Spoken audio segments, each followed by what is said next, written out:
Stop making the eyes at me. Hello, guys and girls. Today,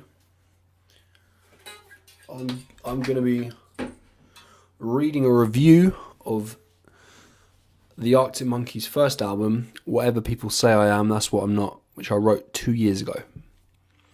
Now, I might stumble over a few words in this, because I've only read it once in 2 years, meaning I read it for the first time just now. I read it for the first time in 2 years just now. Okay, so bear with me, but I'll do my best. Cool. Whatever people say I am, that's what I'm not. A title which reflects a prominent underlying lyrical theme throughout the tracks of Arctic Monkeys' debut album. With lead singer and lyricist... Let me start this fucking thing again. So many weird emphases I just put on words there. Right, one sec. Cool, let's go. Whatever people say I am, that's what I'm not. A title which reflects a prominent underlying lyrical theme throughout the track of Arctic Monkeys' debut album. With lead singer and lyricist Alex Turner writing mainly about the various events he's personally witnessed or experienced on nights out in modern day England, all the while questioning the actions and motives of everyone, from the bouncer mentioned in the Ritz to the Rubble, who, in Turner's opinion, wants it all to kick off, to the man Turner addresses in the album's fourth track, Dancing Shoes, almost taking the point of view of the subject's own mind, stating in the chorus that the only reason that you came, then immediately asking himself, so what you scared for? Alluding to the fact that the man mentioned hasn't got the courage to initiate conversation with a woman, even though that is the primary or possibly sole reason that he went to the nightclub in the first place.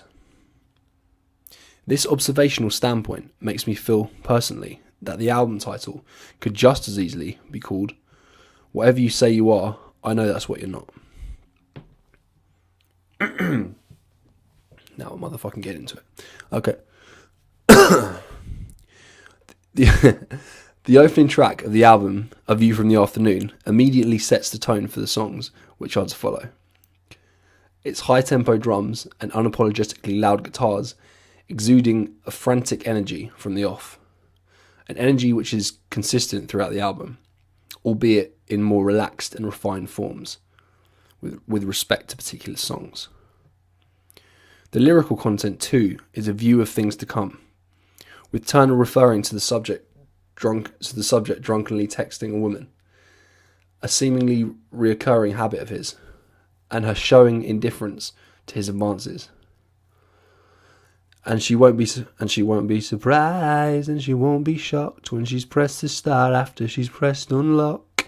And there's verse and chapter sat in her inbox, and all that it says is that you've drank a lot.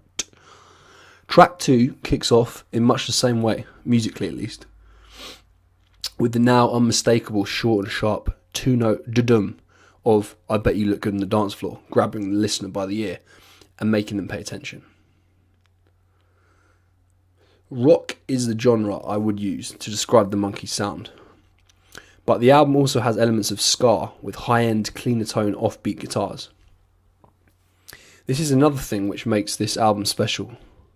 Despite all of the 13 songs having a very distinctive overall sound, each has also its own musical feel, with elements of drum and bass and rap rearing their heads from time to time, with unusual augmented jazzy chords giving a new lease of life to simplistic, generic indie punk riffs. The dynamics of the song differ also, with Riot Van being very soft and minimalistic throughout, while closing track A Certain Romance offers a broad range of musical space, with a Nirvana-esque quality, fluctuating between soft instrumentation and a wall of sound. When the Sun Goes Down also has the use of soft and loud, the song opening and closing with a solitary guitar and vocal. Said, "Who's that girl there?" with a high energy riff throughout the middle of the song. In terms of the subject matter of the songs, 11 of the tracks are all in some way or other, about the happenings of one or many nights out. However, Mardy Bum is clearly a romantic song, possibly a love song, about the ups and downs of relationships. The chorus telling the subject to remember cuddles in the kitchen, yeah, to get things off the ground. Adding a softer, sweeter side to an otherwise masculine energy, slightly dark collection of tunes. Perhaps the most personal of the songs, in terms of the experience of the band, just as that, a band, is a 10th track. Perhaps Vampire is a bit strong, but the song is clearly about the Monkees travelling around in a van, going to gigs to get their name out there, with songs they believe in regardless of the fact. Sorry guys, I'm stumbling here all over the place. But let me read that line again. Van, going to the gigs to get their name out there, with songs they believe in regardless of the fact that they are not getting anything back in terms of money, while cynical people look down on them, think they're crazy for not finding a steady job, and don't believe that they will be successful. Well, how much did they pay you? How much did they pay you? You'd have been better to stay around our way. Thinking about things, but not actually doing the things. Right? Whatever people say I am, that's what I'm not, could probably most readily be described as a concept album of sorts. The concept being a commentary on the social events of Turner and the rest of the Monkees' immediate environment, modern day England, focusing mainly on the events of alcohol-fueled nights out, with the occasional love song and song about the band's musical struggle thrown in for good measure. The rough and readiness of the music, coupled with Turner's raw voice and use of South Yorkshire colloquialisms, gives the music simplicity and the risk of sounding patronising and almost romantically naive quality.